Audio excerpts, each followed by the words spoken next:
Latest எபிசோடுகளை விளம்பரங்களே இல்லாமல் காணுங்கள்.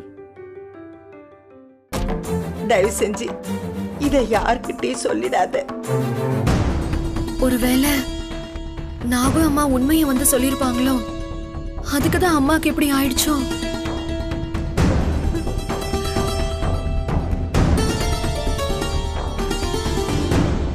அவன் நாக்குல நரம்பு இல்லாம பேசுறாமா.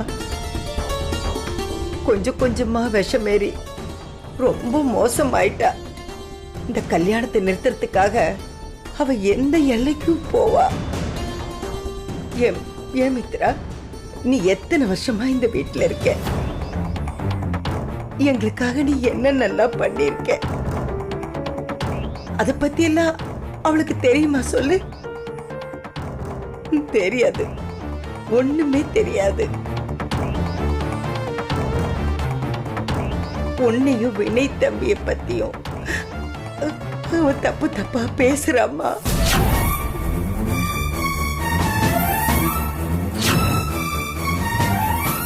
அதையெல்லாம் நான் நம்பல மித்ரா. உன்னை பத்தி எனக்கு தெரியும். ஆனா அவ அப்படி அவசகுணமா பேசிட்டு இருக்கிறது எனக்கு ரொம்ப கஷ்டமா இருக்கு மித்ரா. என் பேத்தி கல்யாணம் நல்லபடியா நடந்து முடியணும்.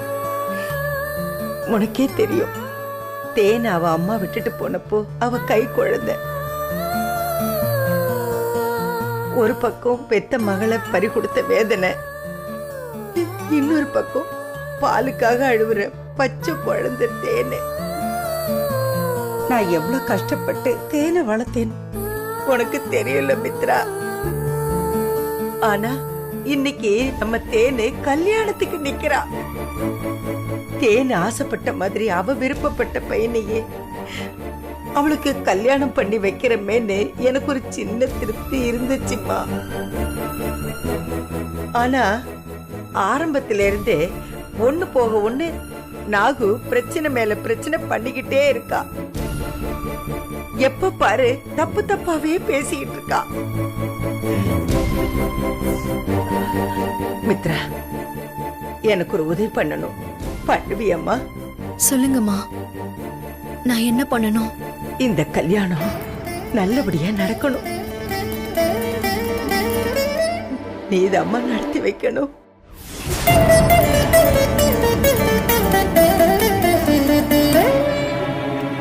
என் பேத்தி கல்யாணத்துல ஏதாவது பிரச்சனை வந்தா என் மனசு உடைஞ்சு போச்சுன்னா என்னால தாங்க முடியாது மித்ரா. அப்புறம் நான் என் உசிரையே விட்டுருவேம்மா. என் உசுரும் என் பேத்தோட வாழ்க்கையும் உன் கையில தான் இருக்கு மித்ரா.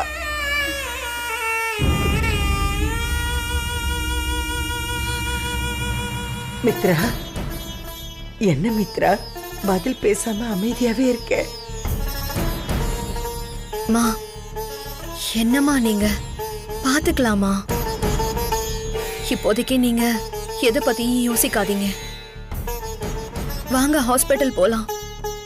எனக்கு என்னமோ பயமா இருக்குமா.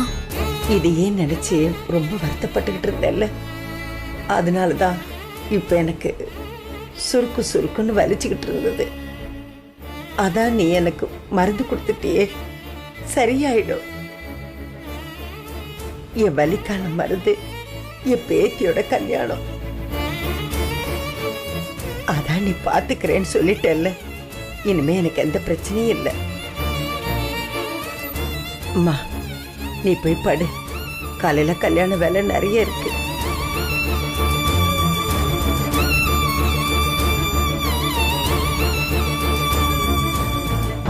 அம்மா, நீங்க படுங்கம்மா.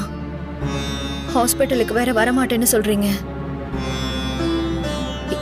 ஏதாவது ஒண்ணுனா உடனே கூப்பிடுங்கம்மா. கதவு திறந்தே இருக்கட்டும். எனக்கு எதுவும் ஆகாது மித்ரா. என் பேத்தி கல்யாணத்தை பார்க்காம நான் கண்ணை மூட மாட்டேன். தயவு செஞ்சு இத பத்தி கார்த்திகிட்ட எதுவும் சொல்லிடாதம்மா. அவன் பயந்துருவான். கல்யாணம் நல்லபடியா நடந்து முடியட்டும். இத பாரு, இந்த விஷயம் நமக்குள்ளே இருக்கட்டும். என்ன? சரிங்கம்மா, பாத்துக்கிறேன். நீங்க தூங்குங்க.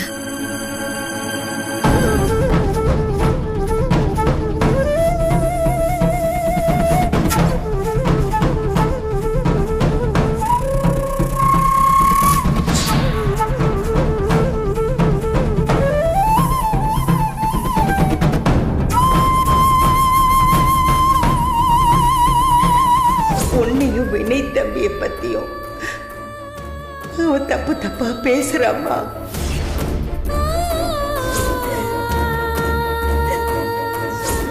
இந்த கல்யாணம் நல்லபடியா நடக்கணும். நீதாம்மா நடத்தி வைக்கணும்.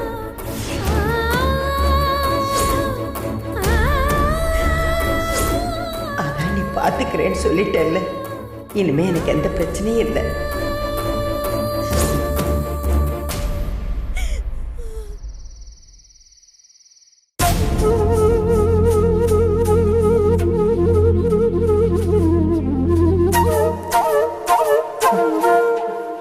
இப்போ சந்தோஷமா உனக்கு? இததானே நீ எதிர்பார்த்த? நான் இப்படி கஷ்டப்படணும், வேதனையில துடிக்கணும் தானே எனக்கு நீ ஒவ்வொரு பிரச்சனையா கொடுத்துக்கிட்டு இருக்க?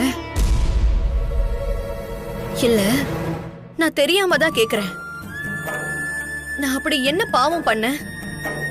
என்னை இப்படி வாழவும் விடாம சாகவும் விடாம துடி துடிக்க வைக்கிற அளவுக்கு நான் அப்படி என்ன பாவம் பண்ண? சொல்லு. நான் அப்படி என்ன பாவம் பண்ண?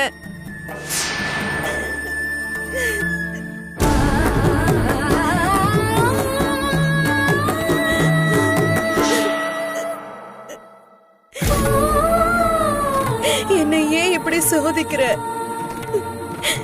எந்த பிரச்சனையும் வேண்டான்னு ஓடி ஓடி போனாலும் என் விதியே என்ன துரத்துது. வினய் விஷயத்துல அவ்வளோ பிரச்சனையாகி அவர் என்ன அவ்வளோ கொடுமைப்படுத்தினப்ப கூட நான் உன்னதான நம்புனேன். நான் அவர் வாழ்க்கைக்குள்ள போனது அவருக்கு இருந்த பிரச்சனையை சரி பண்ணதான். அந்த வேலை முடிஞ்சது. அதுக்குதான் நீ அந்த உறவை என்கிட்ட இருந்து பிரிச்சுட்டேன்னு நினைச்ச. அது என் நல்லதுக்குன்னு நான் நம்பின சாமி. என் பையனுக்காக தான் இந்த ஜென்மம், அவனை வளர்த்து ஆளாக்குறது தான் இந்த பிறவிக்கான பலன்னு நினைச்சுதான் நான் இத்தனை நாளா வாழ்ந்துகிட்டு இருந்தேன். ஆனா நீ என்ன பண்ண? என் பையனுக்கு இதயத்துல பிரச்சனைய கொடுத்து அத சரி பண்ண காந்திமதி அம்மாவை உதவி பண்ண வச்சு அவங்களுக்கு என்ன கடங்காரியா மாத்துன. சரி, நமக்குன்னு இனிமே என்ன இருக்கு? காலத்துக்கும் இந்த குடும்பத்துக்காக பொழைச்சு கொட்டி என் நன்றி கடனை தீக்கலான்னு நினைச்சப்போ நான் அப்போ எந்த உறவு வேண்டான்னு சொல்லி இவ்வளவு தூரம் ஓடி வந்தனோ அவரையே என் கண்ணு முன்னாடி கொண்டு வந்து நிறுத்தின.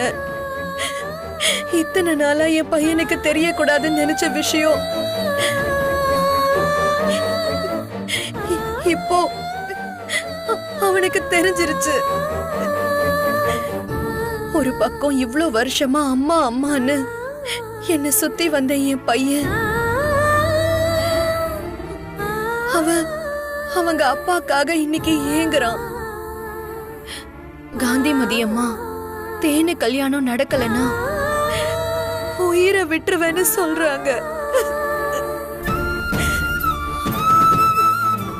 இப்போ நான் இந்த குடும்பத்துக்கு பட்ட நன்றி கடனுக்காக என் புருஷனை விட்டு கொடுக்கணுமா? இல்ல என் பையனோட சந்தோஷத்துக்காகவும் அவங்க அப்பா கூட வாழ வைக்கணும்ன்றதுக்காகவும் நான் மறுபடியும் வினையை ஏத்துக்கணுமா? நான் என்ன செய்யணும்னு எதிர்பார்க்கிற சாமி? சொல்லு, நான் என்ன செய்யணும்னு எதிர்பார்க்கிற? நான் இப்படியே புலம்பி சாகணும்னு நினைக்கிறியா?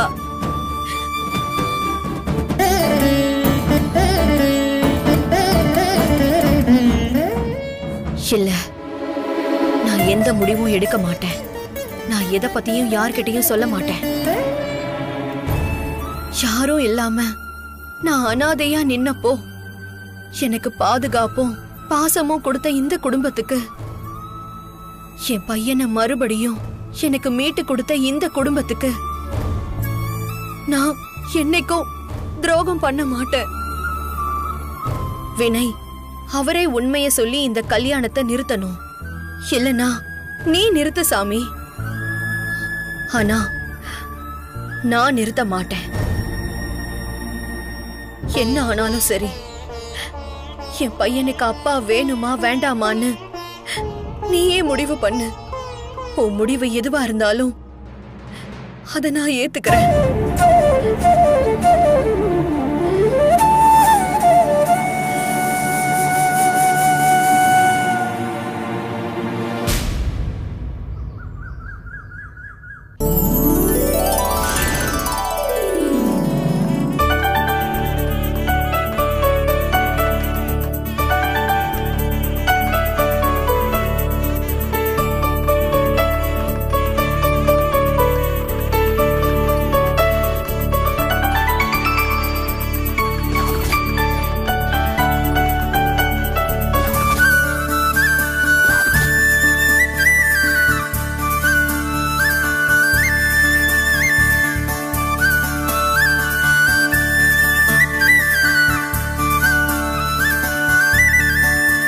இந்தாங்க, இந்த தாம்பூல தட்டை இங்க வைங்க. என்னம்மா எல்லாம் நல்லபடியா முடிஞ்சிருச்சா? எல்லாம் ரெடியா மித்ரா? ஒன்றும் பிரச்சனை இல்லையே. எல்லாம் நல்லபடியா போயிட்டு இருக்குமா? சரிம்மா, நீ பாத்துக்கோ. ஐயர் என்னென்ன வேணும்னு கேக்குறாரோ அதெல்லாம் பார்த்து பண்ணி கொடுத்துரு. என்ன? சரிங்கம்மா. கார்த்தி, அங்க பாரு பெரியம்மா எல்லாம் வந்துட்டாங்க. வா நம்ம போய் கூப்பிடலாம். வாங்கம்மா. மித்ரா பாத்துக்கோமா. பாத்துக்கோமா, பாத்துக்கோ.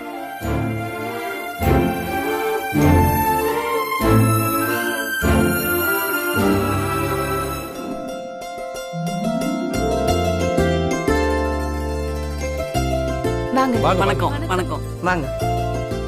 எப்படி இருக்கீங்க? நல்லா இருக்கேன்ப்பா. உள்ள போ. மாப்பிள்ள, சொல்லுங்க அத்தை. நான் உங்ககிட்ட ஒரு முக்கியமான விஷயம் சொல்லணும். என் கூட கொஞ்சம் தனியா வாங்கல. தனியா வரணுமா? தனியா தானே இருக்கும். எதுவா இருந்தாலும் இங்கே சொல்லுங்க அத்தை. அது வந்து மாப்பிள்ள, இந்த கல்யாணம் ஏய், உனக்கு வேற வேலையே இல்லையா? எப்ப பார்த்தாலும் சொன்னதையே திருப்பி திருப்பி சொல்லிக்கிட்டே இருக்க. அதான் நான் உன்னை பேச வேண்டாம்னு சொல்லியிருக்கேன்ல, அப்புறம் எதுக்கு அதை பத்தியே பேசிக்கிட்டு இருக்க? ஐயோ அண்ணி, நான் சொன்னதெல்லாம் சத்தியமான உண்மை. வீணா நம்ம பொண்ணோட வாழ்க்கையில விளையாடாதீங்க. நான் உங்களை கெஞ்சி கேக்குறேன். ஆமா, பொல்லாத உண்மையை சொல்ல வந்துட்ட. உன்னை பத்தி எனக்கு தெரியாது. மா, என்ன விஷயமா? ரெண்டு பேரும் எதை பத்தி பேசிட்டு இருக்கீங்க? அதெல்லாம் ஒண்ணு இல்லப்பா. இந்த கல்யாணத்தை நிறுத்துறதுக்காக இவ இல்லாத பொல்லாதெல்லாம் சொல்லிக்கிட்டே இருக்கா. இவ பேச்செல்லாம் கேட்டுக்கிட்டு இருந்தோம்னா இந்த கல்யாணத்தை நல்லபடியாவே நடத்த முடியாது. அண்ணி, இத பாருங்க. நான் இதுக்கு முன்னாடி சொன்னதையெல்லாம் வச்சு நீங்க என்ன தப்பா நினைச்சிட்டு இருக்கீங்க. ஆனா இது 100க்கு 100 உண்மை அண்ணி. இத பாரு, எந்த உண்மையா இருந்தாலும் அதை நீயே வச்சுக்க. எங்களுக்கு அதெல்லாம் தேவையே கிடையாது. மா, அவங்க என்னதான் சொல்ல வராங்கன்னு கொஞ்சம் கேட்போமே. வேண்டாம் கார்த்தி, இவ பேச்சை கேட்டு நம்ம சீரழிஞ்சதெல்லாம் போதும். இத பாரு நாகு, ஒழுங்கும் மரியாதையா இருக்கிறதுனா இந்த வீட்டுல இரு. அப்படி இல்லையா இங்கிருந்து இப்படியே போயிடு. அபசகுணம் பிடிச்ச மாதிரி பேசிக்கிட்டு இருக்க. இன்னும் கொஞ்ச நேரத்துல தாலி கட்ட போறாரு. இந்த நேரத்துல வந்து கல்யாணத்தை நிறுத்துங்க நிறுத்துங்கன்னு சொல்லிக்கிட்டு இருக்க. புத்தி இருக்கிறவங்க யாராவது இந்த மாதிரி பேசுவாங்களா? பெரிய மனுஷியா, வீட்டுல ஒரு விசேஷம் நடக்குதுன்னா முன்னாடி நின்று எல்லா வேலையும் செய்யாம அதை தடுக்கிறதுக்குன்னே பாக்குற மனுஷினி. நீ எல்லாம் ஒரு பொம்பளையா?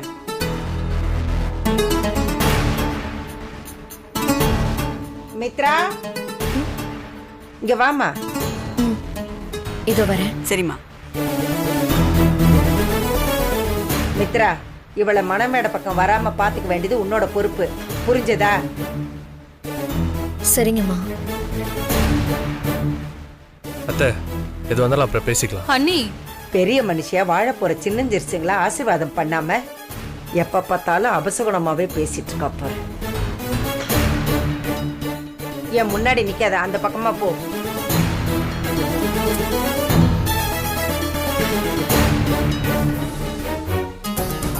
விடுங்கம்மா, ஏன் இவ்வளவு டென்ஷன் ஆயிட்டு இருக்கீங்க? அப்படி என்னதான் சொல்ல வராங்க அவங்க? இல்லப்பா, நம்ம வினைக்கு ஏதோ கல்யாணம் ஆயிடுச்சான், அவருக்கு குழந்தை எல்லாம் இருக்குதான், அதனால இந்த கல்யாணத்தை நடத்தக்கூடாதுன்னு சொல்றா. என்கிட்ட வந்து வந்து இத பத்தியே சொல்லிக்கிட்டு இருக்காப்பா. இந்த அத்தை இன்னும் கொஞ்சம் கூட திருந்தல போல. இன்னும் அதேவா சொல்லிட்டு இருக்காங்க. இவெல்லாம் எந்த காலத்துல திருந்துவா? இவெல்லாம் திருந்தவே மாட்டா. இவ பேச்செல்லாம் நீ காதுல வாங்காத. வணக்கம். வாங்க, வாங்க. உள்ள போ.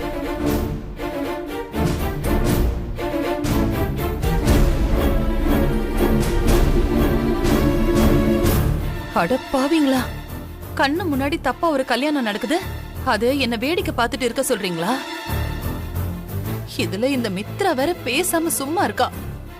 ஐயோ, இப்ப நான் என்ன பண்றது?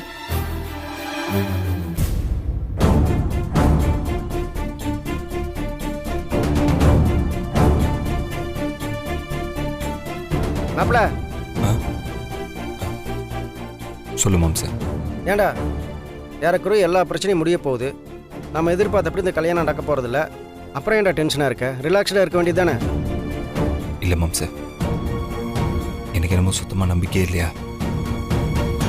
ஏதோ மனசு விட்டு போன மாதிரி இருக்கு. நம்பிக்கை இல்லையா? ஏன்டா இப்படி சொல்கிற? பின்ன என்ன மாம்ச, இந்த கல்யாண பேச்சு ஆரம்பிச்சு அப்படி இப்படின்னு இப்போ கல்யாணம் வரைக்கும் வந்துடுச்சு.